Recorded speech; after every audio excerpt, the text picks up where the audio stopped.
I'd like to ask to come up and join me over here. Heiko Wiedhauser, the CEO of the Efficient Group. Howard Gaines, Group CEO of the Triton Express Group. Greg Maloka, MD of KFM, my boss. Tracy Langlois, the owner of Trace Elements, who has put together this wonderful event. And Dineo Molefe, MD of T-Systems. Please come and join me up here. Heiko, if I could start with you then. Tell us about your own, the reason why you got involved with Footprints for SAM and the impact it's had on you, on your company. Thank you. Good evening. I met with Fred early last year at his offices, and it was really a discussion around employee benefits.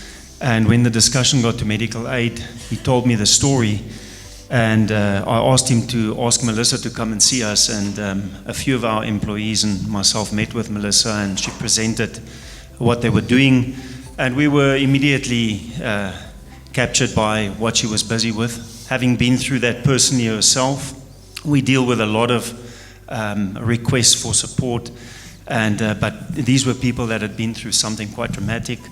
And we immediately decided that we wanted to be part of it, and we've been part of it.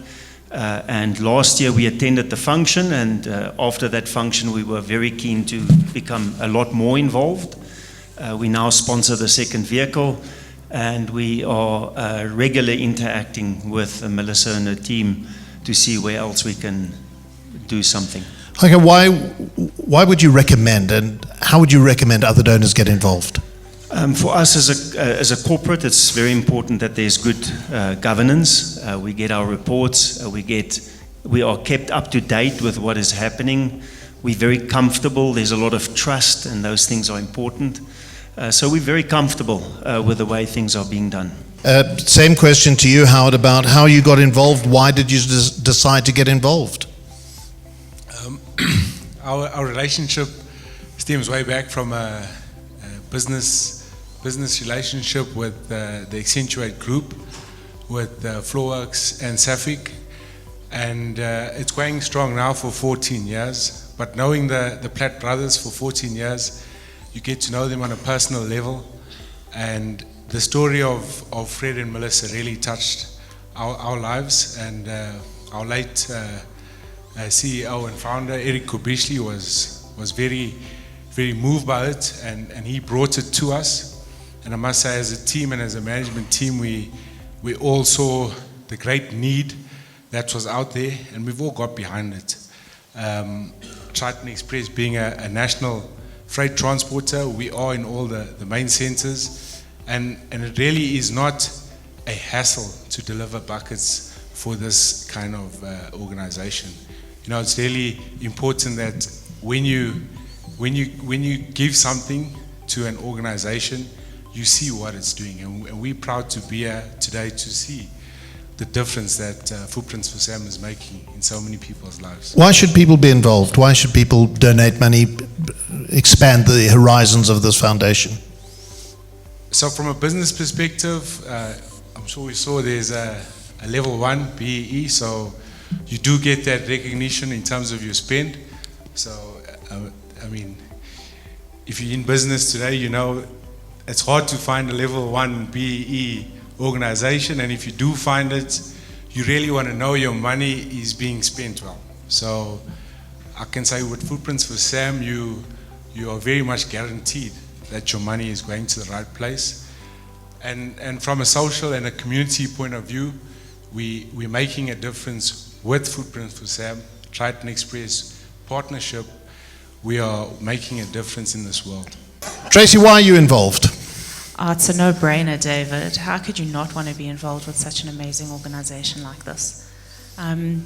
As I am, as many of you are here tonight, we're parents, and I'm sure we go home and we look at our own children and think, we have to help. As I said, it's a no-brainer. I also was introduced to Footprints for SAM by Triton Express, by Eric Kubishli. He phoned me one day and said, I need you to go to a meeting for me. I think he knew he couldn't say no, but what he didn't know is I also couldn't say no. So when I met with Melissa for the first time, I was so touched by her story, and I just knew that this was something I wanted to be involved in. And David, we all have to give back at the end of the day. This world doesn't move and change unless we help make that change happen. You're doing a perfectly good job sitting next to me doing a sell of why people need to open their wallets. Come on, do the pitch here. It's really easy to write the script when you don't have to read it, eh? Yeah, exactly. I really appeal to everybody sitting in the room tonight to open your hearts and open your wallets, because at the end of the day, a foundation and a trust like this doesn't run out of nothing. There are those of us here tonight who can give in kind. We can help, we can put functions together, we can deliver buckets, we can provide vehicles. But at the end of the day, in order to make those buckets happen and in order to help those children in need in hospitals across the country, not only in Cape Town and Joburg, we really need money. And the way you can make a difference tonight is to dig deep, bid on the auction. There's some lovely, lovely pieces of artwork. There's an amazing experience or two that you'll hear about in a little while. And by you bidding and digging deep, you're going to help change the lives of families and children. And yeah, it's just, I don't know how else to say it. Said it perfectly. That's what we needed. Thank you, Tracy. David. To give her a round, that was worth it. Danao Molefe, MD of T-Systems, tell me about your involvement in Footprints for Sam, Danao. So I've known Melissa and Fred for a number of years. I've known them since I was with the Tebe Group. I was also chairman of their audit committee at Accentuate. So I've known them as friends, as people whom I respect and care for. And when I saw the pain that they had gone through and how it was just incredible to me that how can two people go through so much and yet be ready and willing to open themselves up and help other people.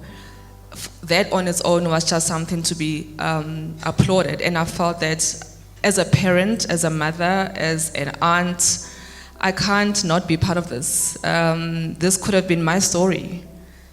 This could have been my sister's story. And I don't know if I would have had the grace and the ability to carry it the way they had. And so that's really why I'm involved. I think you can't not be. Yeah. Greg Maloka. Greg, why are we doing this? I feel like I'll be repeating an answer, but I'm a father. It's as simple as that. I actually realized only years, well, not years, I suppose many months later. Why? Because when it happens the first time, you are touched and moved by, what two people have gone through. But I realized months later that it was much deeper than that. So first is that while Sam was in hospital all those months, I had a brother who had a stroke and was in hospital almost the same amount of time. And both these people died, okay? It meant that I now moved from having 4 children to having 9 children. And when you hear stories about children, it's just, you think about your own. But then, you also get to know the people behind the story. And when you know the people behind the story, it ceases to be about the story, but about the people and what they are wanting to see for other people, which for me was a big thing. But even more than that, I then discover other things that I didn't know, like Fred and my dad go back. I didn't even know the story. And he and I only discovered, I don't know, about a year later or whatever. And I mean, I had known Fred, I met Fred at Tebe, we sat in the CEO forums.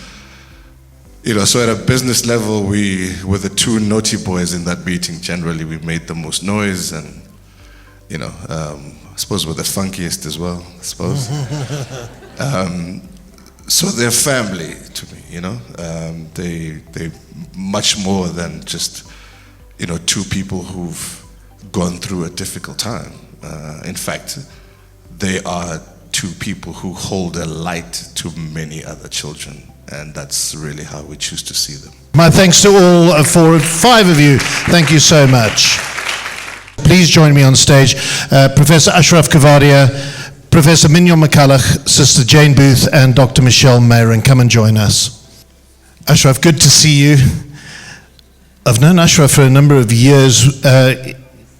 through his association and my association with the most incredible building in Johannesburg. It's called the CMI, the Children's Memorial Institute. I've always known it as the TMI, the Transvaal Memorial Institute, but it's a bit of an old-fashioned name, and it's an amazing place because it houses the Teddy Bear Clinic, or the Teddy Bear Foundation as it's called now, Joburg Hospital School for Autism, Down Syndrome South Africa. Oh, there's so many incredible organizations, but what is quite fun about this building is that the ghost of Daisy DeMelka, a woman who poisoned her husbands and was sentenced to death, her ghost roams the building. It's the most remarkable place. It's over the road from Constitution Hill, if you are curious to go and visit. Once you go to that building, it goes under your skin. Ashraf, tell me about your association with Footprints for Sam. Tell us some stories. Thanks very much, David.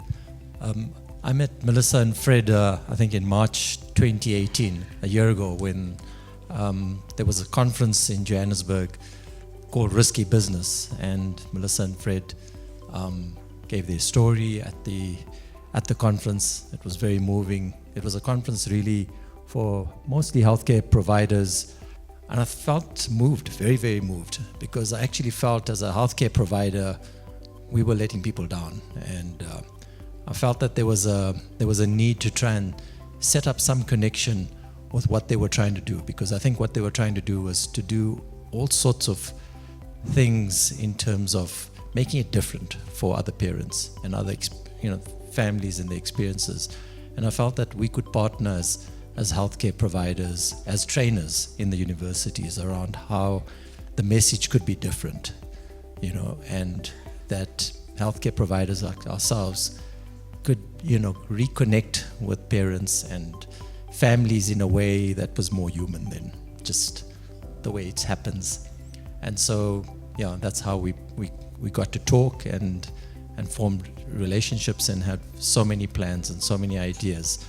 And I think from there, Melissa and Fred have come to the hospital and have very ambitiously and very kindly responded to some of our needs. That is just amazing. So I think you saw some of the pictures there on the counseling room and the breastfeeding room.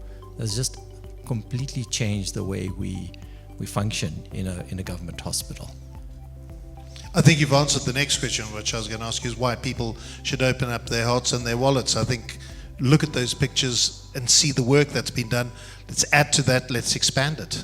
Absolutely. There's so much that can be done, and there's just so little that can be done that can just bring dignity to people's lives. That's what I see in those rooms. When I see those rooms and I see where we can give news to families in a comfortable, quiet room like that, it just brings dignity to people. Thanks, Ashraf. Give a round of applause for Ashraf Kuvadia. Inspiring words.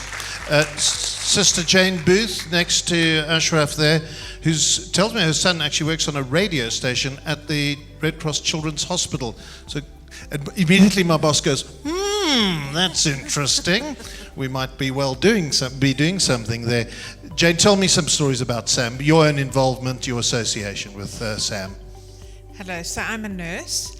And I came up to Johannesburg, met Sam with Dr. Fiona Kritzinger, and we set up a little plan of how we would get him to Cape Town. And I was involved with him throughout his stay in Cape Town.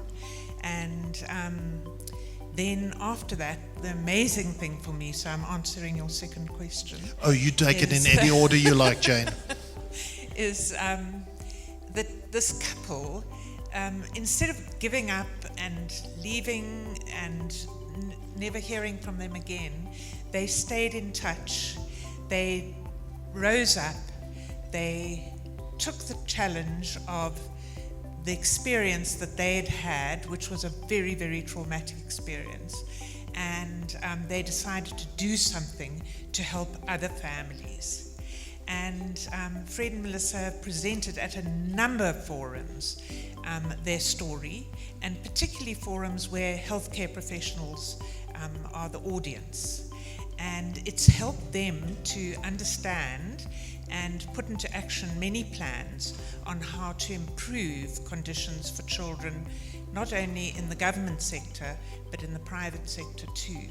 So all these wonderful programs that they've set up and the influence that they've had on healthcare in South Africa has been an enormous thing, and that would be my biggest motivation for opening up and supporting them. Thank you for those words, Jane. Round of applause for Jane Booth. Mignon, Sam was one of your patients. Sam was one of my patients. I feel very privileged and honored to have been able to look after Sam.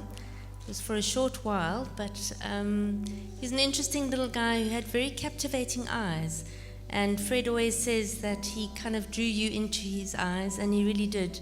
He was a wise old soul in a little boy's body, and he really was an amazing kid. And what I've learned, and what a lot of our junior doctors have learned from Melissa and Fred coming and speaking to trainees and senior doctors, is that when a parent is agitated or perceived as being difficult, they're actually really scared. And in my mind, we've actually banned that word from the ward I work in. So people say this is a difficult parent. We say, no, they're a scared parent. And that's just been a real mind shift for a lot of the junior staff. On a happier note, what difference has the community in this room made? Well, loads of kids now get to hospital who couldn't get there before. And our one story is a little guy called Sipho who came to us from Swellendam. So for those of you who don't live in the Cape, it's a good 2.5, 3 hours drive. And he came to us in an ambulance. We realized that he had kidney failure and he was going to die without dialysis. But we needed to chat to his mom and dad, and his dad worked on a farm, a dairy farm. This has implications. So I phoned the farm manager and said, we need to get him here. And they said, well, there's no way of getting Dad to the hospital. And we phoned the ambulance service and they said, well, he's not sick, so we can't get Dad to the hospital. And so we used Sam's van, and Dad arrived, and we could then explain what was happening. And with time, we could then get them back home again. And then after about 6 months, we realized that we weren't getting a kidney for this young man, and we needed to get Dad back to do a workup and to potentially use him as a donor. So Sam's van came to the party again, and off they went. They went and fetched Sam, and when they got there, they went in Sam's van to go and fetch Sipho and his dad, and Sipho said he wasn't feeling very well. So we said, well, come back with your dad in Sam's van. And as they arrived back at Red Cross, we got a phone call to say there's a kidney available for Sipho. And had he not come back in the van, there's no way we would have got him back in time. So this is one of many, many stories, and it just really is amazing what this village or this community has done with their donations towards Sam's van and all the other wonderful initiatives. So that's my little story for today. And I know that Mignon's got loads of stories like that as well. We'll end with you, Dr. Michelle Mering. Tell me about your involvement with Sam. I have two stories to tell. One is of a physical meeting with Sam, and the second is more of a spiritual journey. So I also met Sam in the ICU with Mignon. Sadly, in the last few hours of his life, my palliative care team was there helping to relieve suffering and to provide some counseling support. And then I met him spiritually through Melissa joining us as a student on my palliative medicine diploma. And it was like there were three teachers. I was the lecturer, and so was Melissa, and so was Sam. And Melissa taught myself and all of our students so many lessons through her experience as a mom. And I think there's no better teacher than a mom herself. I also made the terrible mistake of posting a forum once asking, how do you deal with difficult parents? And Melissa also taught me there's no such thing as a difficult parent. There's a parent who's going through a very challenging experience. And I think the other connection we share is that of rainbows. So if you read Fred's book on the rainbow unicorn, and they tell the story of going out of Red Cross and seeing the glimmer of the rainbow behind the moon, and also a beautiful rainbow outside Red Cross just after Sam had died, and the rainbow in the Karoo when they were driving home to Johannesburg. So when we founded our NGO called Peedspell that provides palliative care to children in Cape Town, the day that we were thinking of what logo to, or what icon to give our NGO, I was driving to a strategic planning and there was a rainbow. And I thought, well, that's exactly what we want to do. We want to bring color and light to people going through very difficult times, that through the clouds, the light shines through and it refracts in beautiful colors. And even though you're going through a very difficult time, there is stuff that we can do to make it better. And that's what the Hero Vans do. Because of the Hero Vans, we're actually able to bring comfort to people who would otherwise not have that opportunity. So Sam's vans bring kids to Petersburg to our offices, where we provide counseling and symptom control. But many of those kids would not be able to get there if it weren't for the vans. A lot of them come to us, especially the brothers and sisters after their sibling has died, for music and for art therapy. And that's not normally something that parents can afford. And before Sam's van, we had so many cancellations because people spend their money on the important appointments, the ones that are associated with visits or getting medication. And things like bereavement support and sibling support is really not a high priority when you've got limited money. So being able to get those kids to our facility has been amazing. And also to be able to get the food buckets to families in distress has been totally wonderful. That SKU video, I've been into that house. It's a Wendy house at the back of a shack. There are 5 people on one bed. Both the mother and father have lost their job because of looking after this ill child. And that food bucket was a lifesaver for that family. Michelle, thank you very much for that. Round of applause for that panel, please. Michelle Merring, Jane Booth, Mignon McCulloch, and Ashraf Kavadia. Thank you very much.